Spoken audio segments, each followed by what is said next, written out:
A paz do Senhor, seja bem-vindo a mais uma aula aqui do EBD em Foco. Eu me chamo Herberson e eu vou ministrar agora a lição número 10 aí da nossa revista CPAD do quarto trimestre do ano 2020, a lição que traz como título A Última Defesa de Jó. Então essa lição aqui, se você está acompanhando aí a revista da CPAD ou está aí acompanhando o EBD em Foco para aprender mais sobre esse tema, nós estamos aqui nessa sequência de aulas caminhando já para o final, né? Já estamos finalizando esta revista, o pessoal já está começando a procurar o conteúdo do próximo trimestre. Eu peço que você pise um pouco no freio com relação ao próximo trimestre. Vamos finalizar esse aqui. Muita gente começa a desanimar no final da revista já pensando no próximo. Não, calma.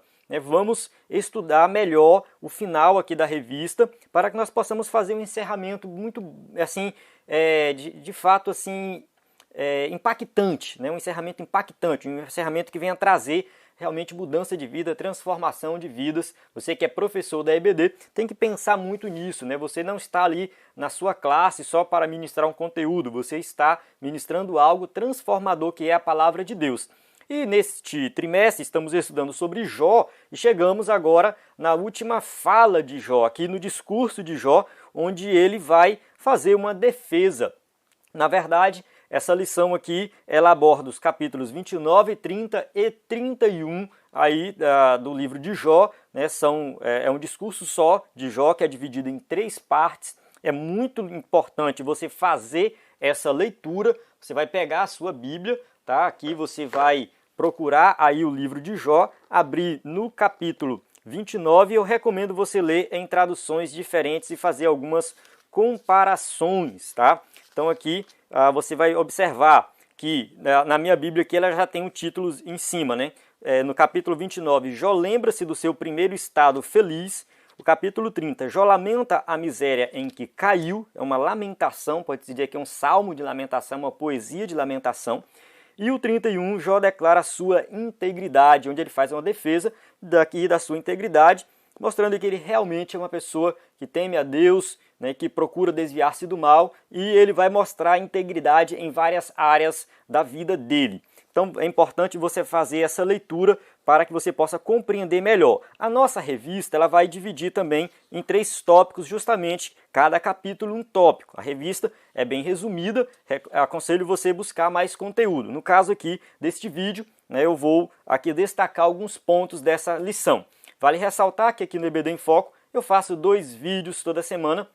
Um eu posto na segunda-feira à noite ou na terça-feira pela manhã, onde eu comento toda a lição, tópico e subtópico, usando o slide em PowerPoint, que você inclusive pode adquirir no site do EBD em Foco, ebdemfoco.com. O segundo vídeo é este vídeo aqui, que é o vídeo de destaque, onde eu não exploro toda a lição, eu destaco alguns pontos. Um vídeo complementa o outro. Você pode procurar no canal do EBD em Foco aí do YouTube ou dentro do site ebdemfoco.com. Algumas vezes eu não gravo vídeo de destaque, eu gravo um áudio de destaque. Por isso que não posto no YouTube. Você pode ver que às vezes eu falho aqui no YouTube, mas eu tá dentro do site ebdemfoco.com. Daí a importância de você acessar o site, baixar também o nosso aplicativo na Play Store e também você pode participar dos nossos grupos do WhatsApp, lista de transmissão, onde eu posto conteúdo, né? É só mandar uma mensagem para o número 94 98409 2869, salva esse número, manda uma mensagem com nome e sobrenome, que você vai aí receber todas as instruções como receber o conteúdo. Então, vamos lá, né? Entrando aqui no nosso conteúdo, eu vou fazer uma abordagem aqui rápida, destacando alguns pontos, e depois eu vou pegar aqui a questão social, da justiça social dentro do livro de Jó, e procurar também sobre a justiça social na Bíblia como um todo, e falar da importância da justiça social para a igreja atual. Então eu vou destacar basicamente isso. Por quê? Porque no capítulo 29, 30 e 31 de Jó, ele fala disso. Esse tema está presente nos 3 capítulos. Então eu vi que esse tema realmente é um tema muito importante. A igreja atual está precisando despertar para esse tema, tá? Para ensinar e também praticar, colocar em prática, não é só na teoria, mas colocar em prática. E a gente observa que Jó era um homem que vivia na prática da justiça social, e a gente vai ver que justiça social é muito mais do que da cesta básica, tá? A gente vai ver que é bem além disso. Então eu vou fazer um destaque nesse ponto aqui. Mas antes de chegar nesse ponto específico, eu vou só aqui falar um pouco sobre os 3 tópicos aqui da lição. No primeiro tópico, fala assim: Jó relembra seu passado de glória. Então ele vai falar que no passado ele tinha prosperidade, que Deus tinha abençoado ele. Então a gente observa que essa lembrança de Jó não é uma lembrança assim, como alguns tendem a achar, que Jó está aqui reclamando, porque ele tinha tudo, agora ele não tem mais nada. Não é bem isso. Tá? A lembrança de Jó é um reconhecimento de que tudo que ele tinha foi Deus que deu. Eu creio que esses 3 capítulos, principalmente o capítulo 29 e 30, tem que ser lido à luz desse versículo aqui. Ó. Vamos ver aqui, deixa eu ver se eu acho o versículo. Vamos lá, capítulo 2, versículo 10, quando ele fala para a mulher, né? Mas ele respondeu: falas como qualquer doida, temos recebido o bem de Deus e não receberíamos também o mal? Em tudo isso não pecou Jó com seus lábios.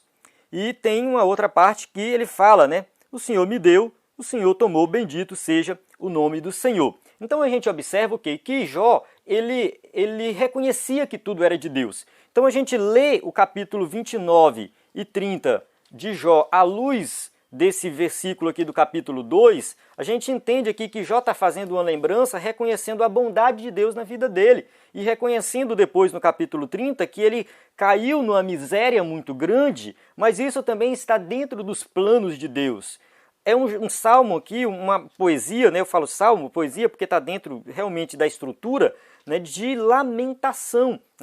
O próprio escritor da revista cita também, né, um salmo aqui, que também é um salmo de lamentação. Ele fala Salmo 42. Tá?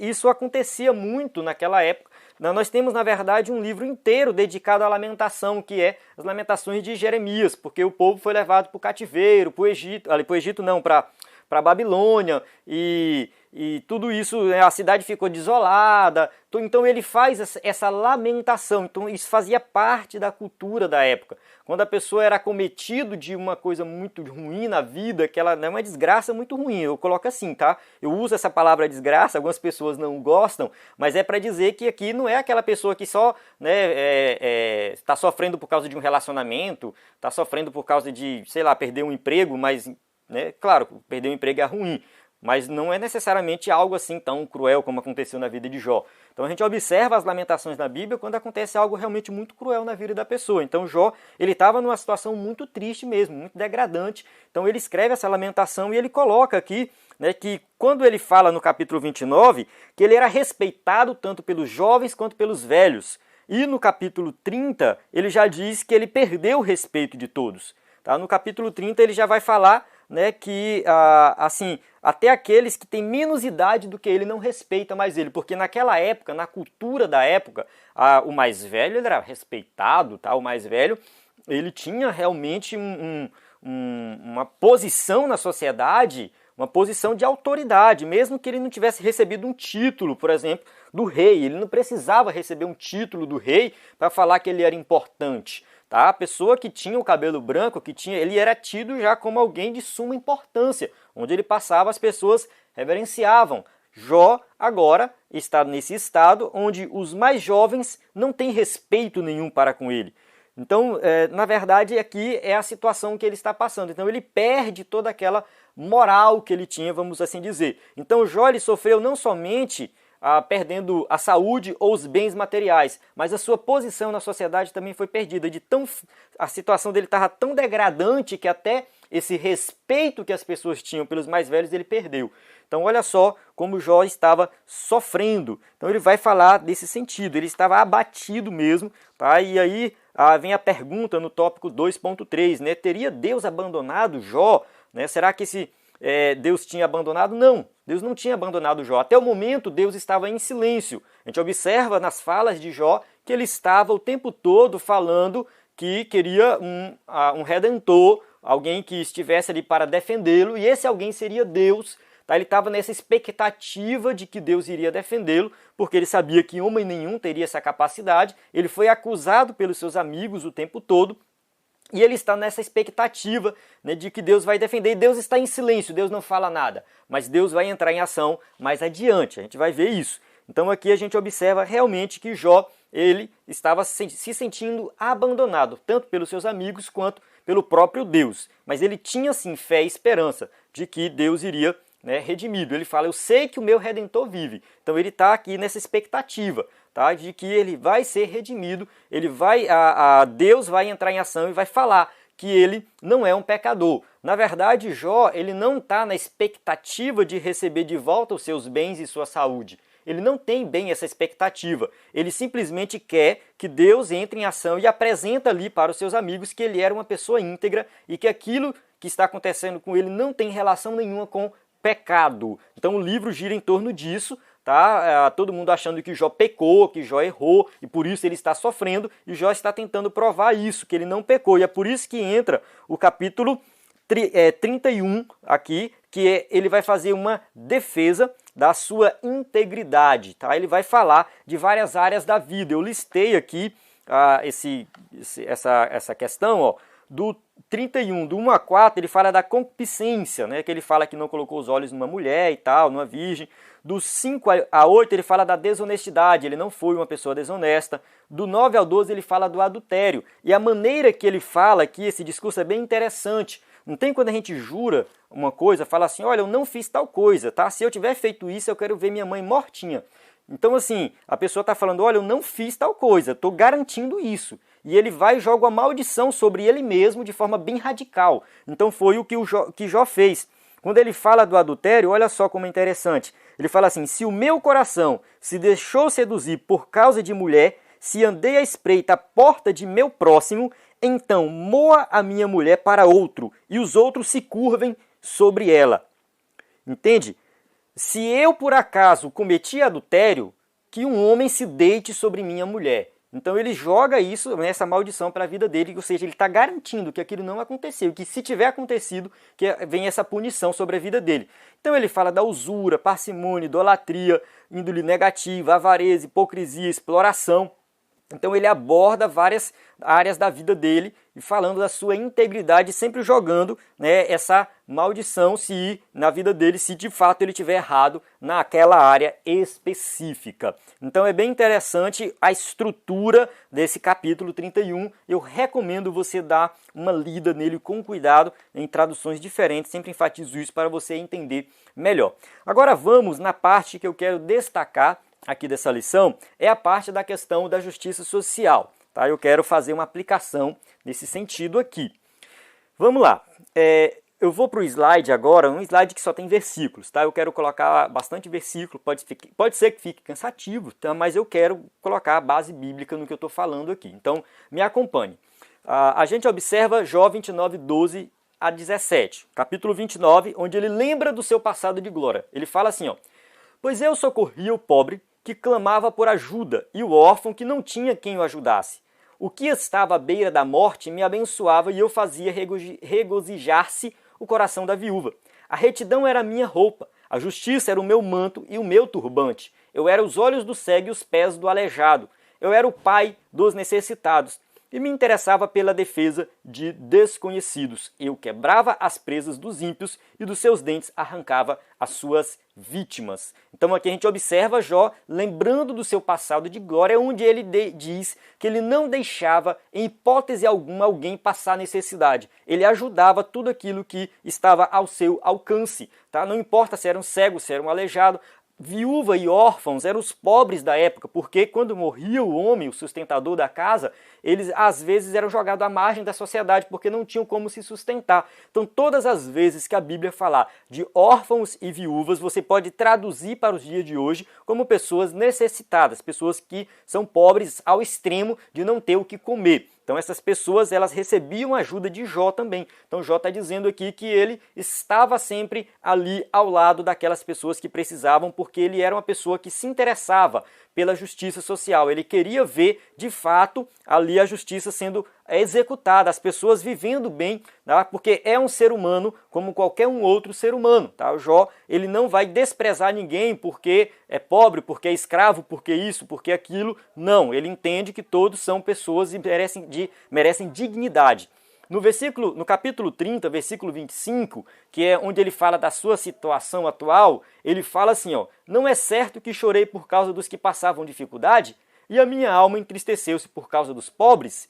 Então ele, na época também que ele, né, estava bem de vida, ele chorava pelas pessoas, né, aqueles que passavam necessidade, ele se preocupava ao extremo com essas pessoas. Essa era a atitude de Jó, ele entristecia diante da situação de pobreza. E ele era um homem muito rico, então ele tinha aquela riqueza toda, porque ele trabalhou, batalhou, ele foi abençoado por Deus, ele reconhecia que tudo aquilo vinha de Deus, e ele entendia que se Deus deu riqueza para ele, era para que ele pudesse ajudar os necessitados, aqueles que não tiveram oportunidade ou por algum motivo não conseguiram riqueza. Mas toda a sociedade tem os pobres e os ricos. Nesse caso, Jó, mesmo sendo um homem rico, ele era um homem que entendia que a riqueza que ele recebeu de Deus era também para ajudar quem precisava.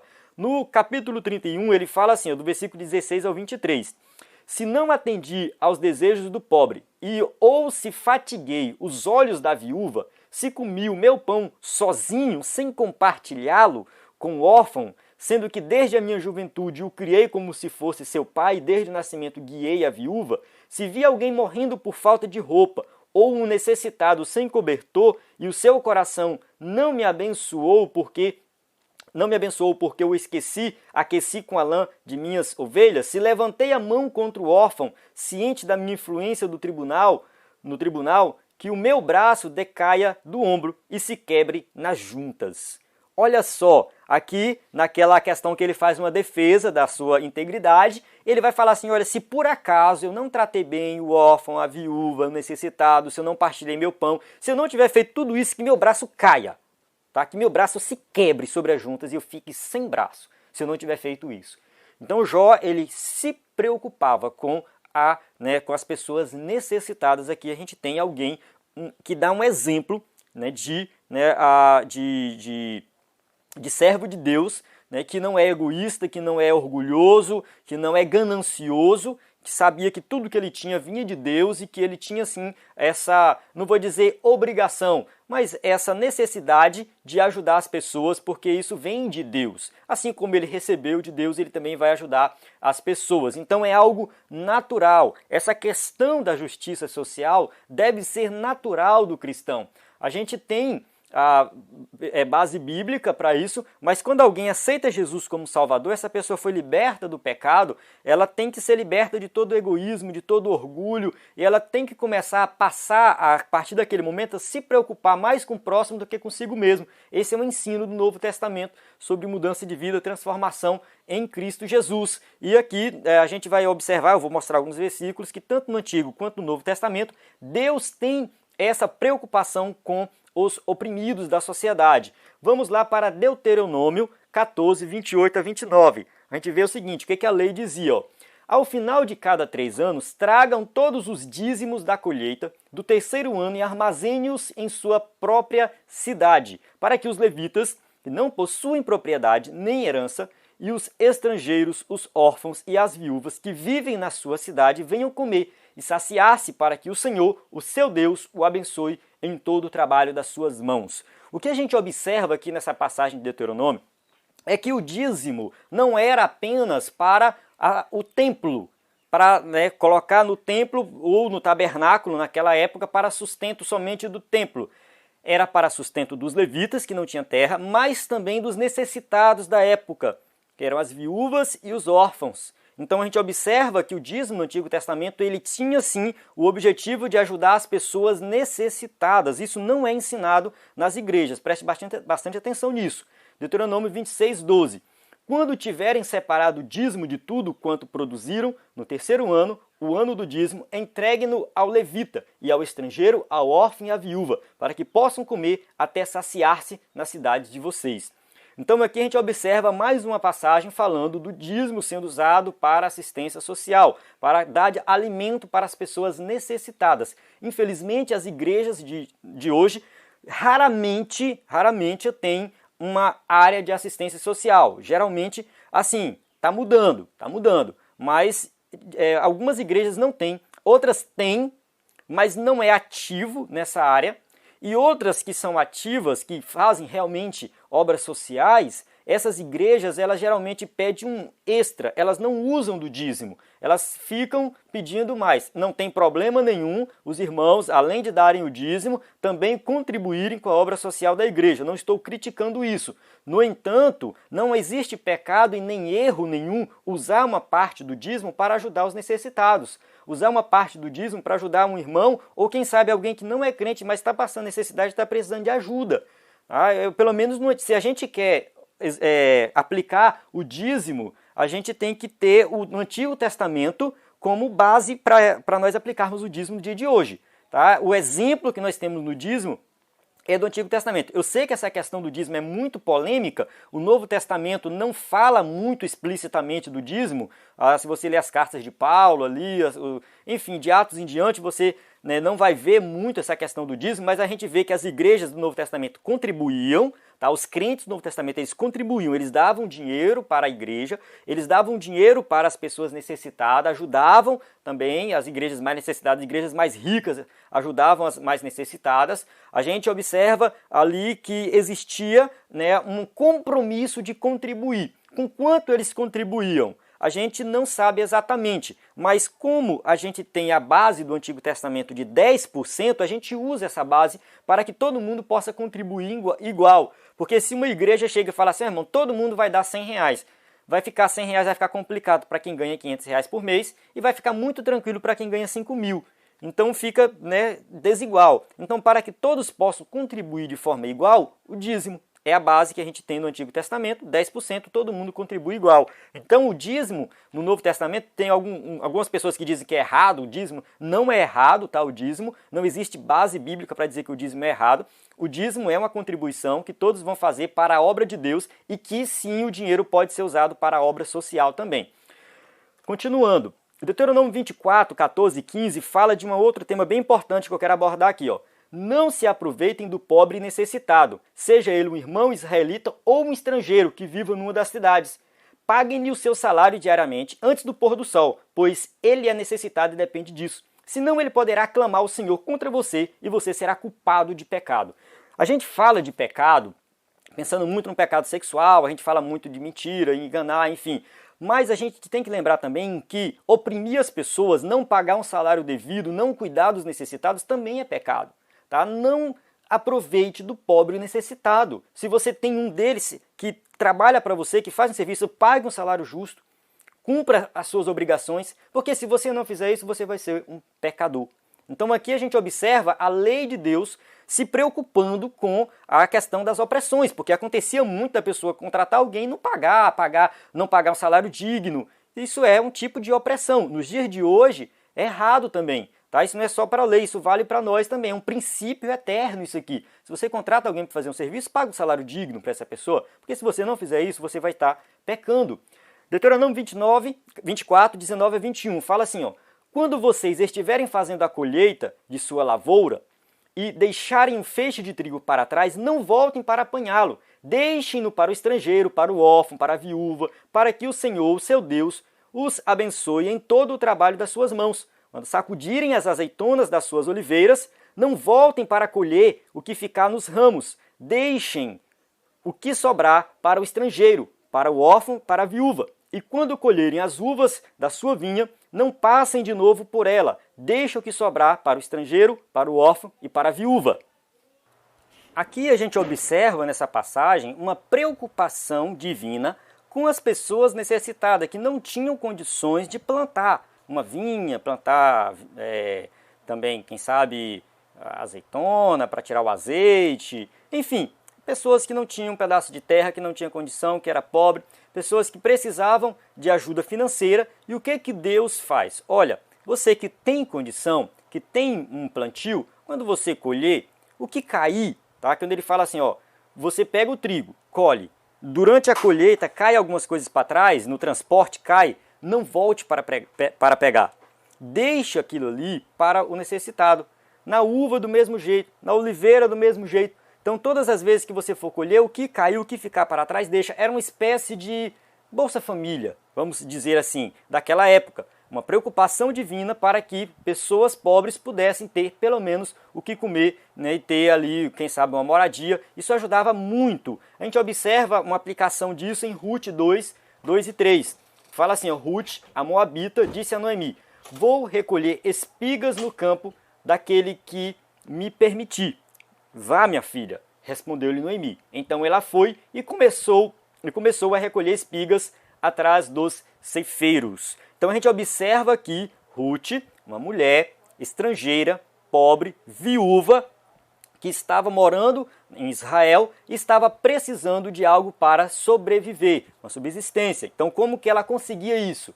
Indo para o campo, na colheita, e lá os donos, né, das plantações que estavam realmente seguindo a lei de Deus, deixava com que aquilo que caísse não voltasse para pegar. Então aquilo, né, que ia ficando para trás, Ruth, juntamente com outras pessoas, né, colhiam, e ela colhia uma quantidade boa, tá? Uma quantidade realmente que dava para ela ter um dinheirinho ali, né, trocar. Na verdade, provavelmente ela trocava por outros alimentos, né, para que ela tivesse pelo menos o que comer. Então a gente observa aqui que Deus tem essa preocupação no Antigo Testamento. E quando entra no Novo Testamento, a gente vê também essa preocupação. Tiago 1,27, ele vai falar o seguinte, ó: a religião que Deus, o nosso Pai, aceita como pura e imaculada é cuidar dos órfãos e das viúvas em suas dificuldades e não se deixar corromper pelo mundo. Então a gente observa que aquilo que estava no Antigo Testamento de cuidar dos órfãos, das viúvas, dos necessitados da época,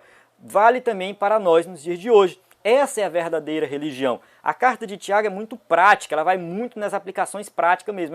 Ela tem teologia, tem teoria, mas ela foca mais na parte prática. E a parte prática da vida cristã é isso, é você exercer ali um comportamento diante da sociedade que faz a diferença, né, ajudando as pessoas necessitadas. A gente sabe que nem sempre a gente tem tempo, nem sempre a gente tem uma organização para fazer isso, e acontece o seguinte, né?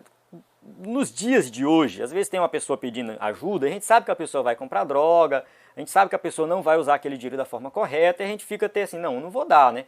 Não vou dar porque isso pode estar errado. Mas existem vários meios. Assim, a sua igreja pode ter uma assistência social, se não tiver, você pode puxar à frente e criar uma, quem sabe, para que a igreja possa agir nessa parte também. Você pode procurar alguma instituição de caridade para fazer alguma doação também, você pode agir dessa forma. E claro, sempre que você tiver a oportunidade de alguém pedindo um dinheiro, dá um prato de comida, dá uma bolacha, dá um biscoito, dá alguma coisa, para que a pessoa possa não usar de forma errada o dinheiro. Que você fala assim, se eu ajudar com dinheiro, a pessoa vai fazer coisa errada. Então, ajude dessa forma. Tá? E quem tem disponibilidade, tem tempo, ou quem não tem, pode se esforçar também para visitar hospitais, visitar os doentes, visitar presídios, pregar o evangelho de forma mais ampla, não ficar só no nosso grupinho ali fechado. Tá? A gente pode agir dessa forma também. E a mensagem do evangelho, ela deve ir acompanhada também dessa questão da financeira, de ajudar as pessoas, né? Tiago fala isso, ele fala assim, ó, Tiago 2, 15 e 16. Se um irmão ou irmã estiver necessitando de roupas e de alimento de cada dia, e um de vocês lhe disser, vá em paz, aqueça-se, alimente-se até satisfazer-se, sem porém lhe dar nada, de que adianta isso? Então Tiago está falando dessa parte prática. Você vai lá visitar o irmão está necessitado, você só leva a Bíblia, irmão, vamos cantar um hino, vamos ler um versículo, amém, que Deus te abençoe. Não é bem assim. O Tiago está falando, o que isso valeu? Não adianta de nada isso. Está menosprezando a palavra de Deus? Não.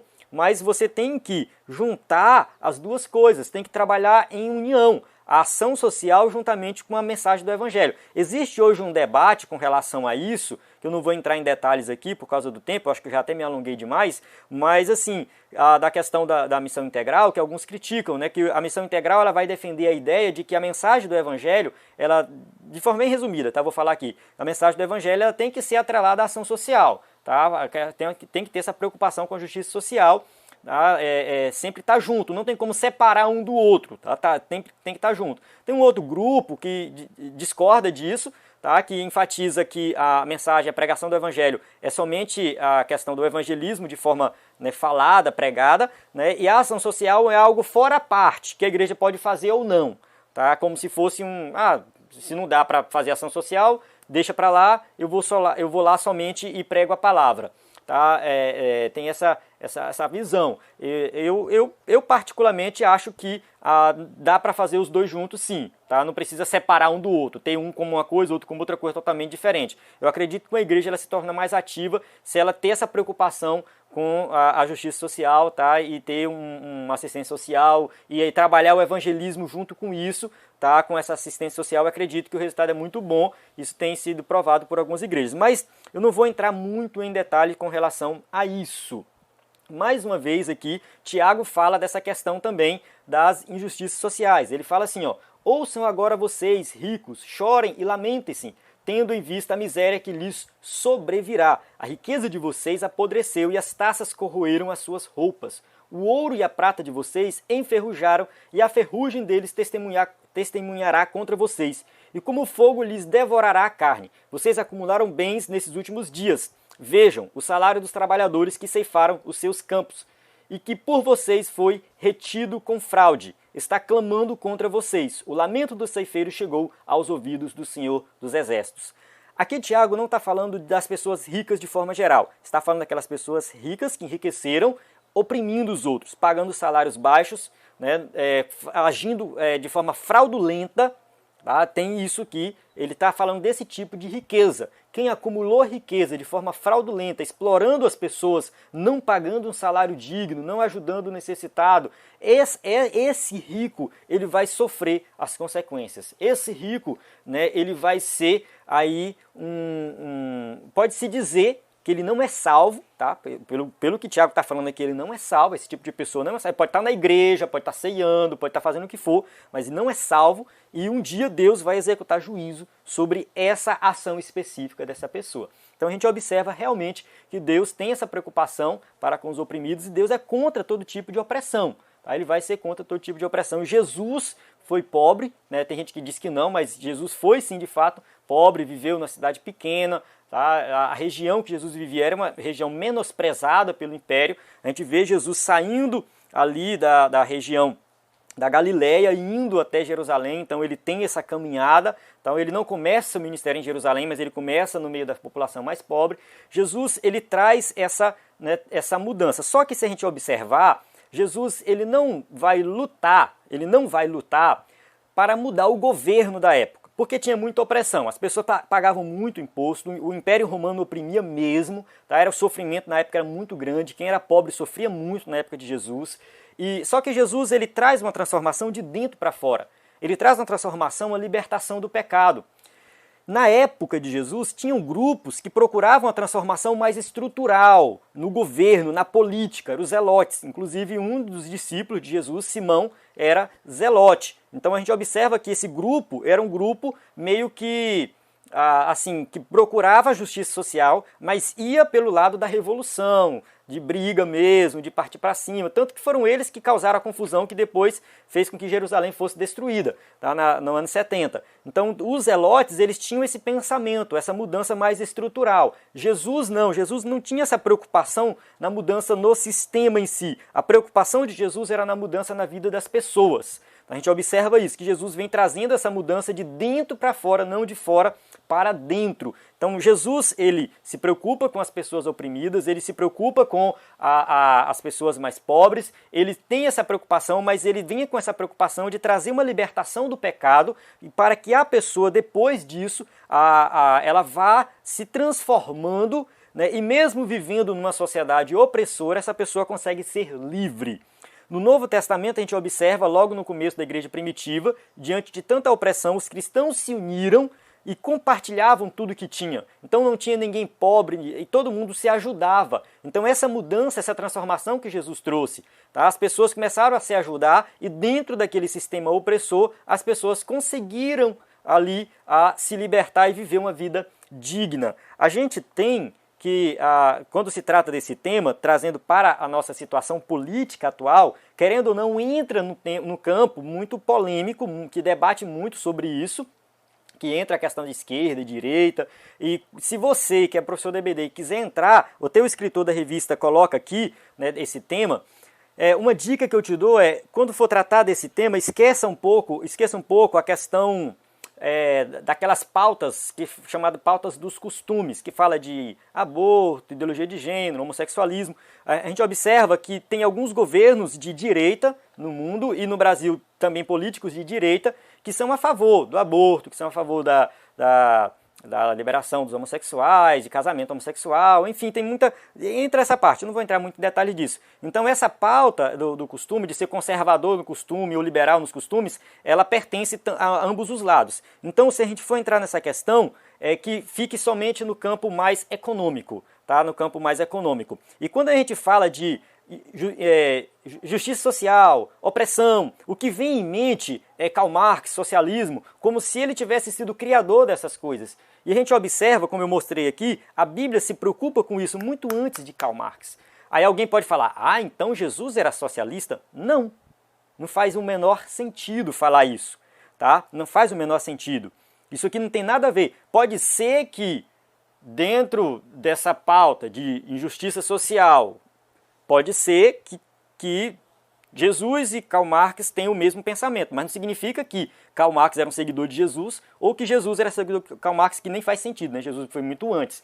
Então, quando um cristão fala de não, nós temos que lutar contra as injustiças sociais, contra os oprimidos, não necessariamente essa pessoa está defendendo algo do socialismo. Tá? Ela está defendendo a Bíblia, que já ensina sobre isso, como eu mostrei as passagens aqui. Tá? Então a gente não pode misturar as coisas.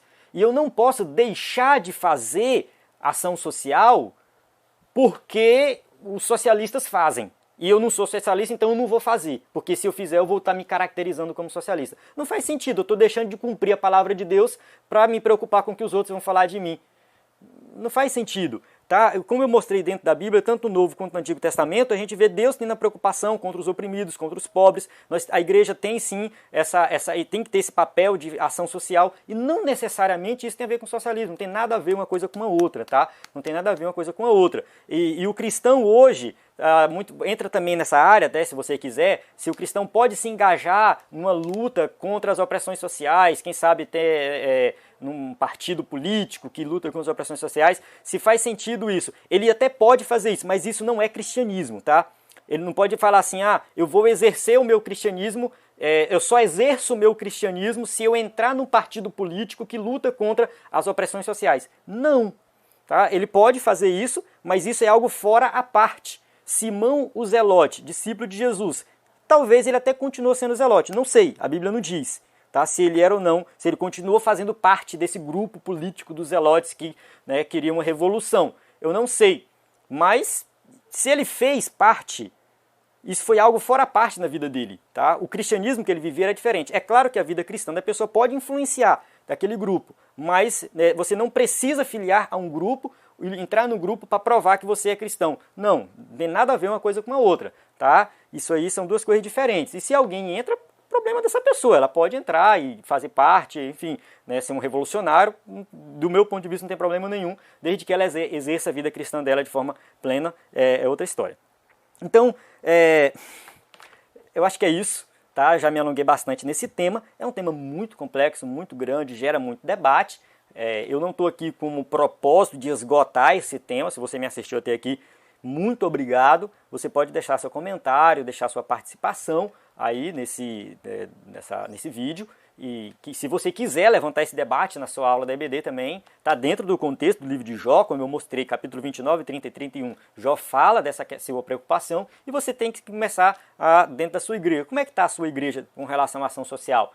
A sua igreja está engajada nessa luta contra as injustiças sociais? A sua igreja ela tem uma ação social? Se não tiver, será que não é o momento de criar, começar a agir nessa parte? Tá? Tirar um grupo para visitar hospitais, outro grupo para visitar presídios, outro grupo para visitar as pessoas mais necessitadas. Será que o evangelismo não pode ser, estar junto, em ação, junto com a ação social da sua igreja? Então começa a pensar nesse sentido, siga o exemplo de Jó nesse sentido, que tenho certeza que Deus vai abençoar grandemente a sua vida e a vida da sua igreja. Amém? Então, eu vou encerrar aqui, tá? Assim... Só mais uma palavrinha quando se trata desse tema, que fica muito... Enfim, eu lembrei agora, tenho que falar. Por mais que a sociedade tenha um governo de direita ou um governo de esquerda, que tente resolver os problemas, não vai conseguir, porque o problema está no coração do homem. Tá? A mudança começa aqui. Eu creio que Jesus não se envolveu com política porque ele sabia que era em vão. Sabia que era em vão. Eu vou trazer uma transformação, uma libertação política como o povo de Israel esperava. Uma libertação política do povo de Israel. Mas se não mudasse o coração, em pouco tempo todo mundo ia se corromper.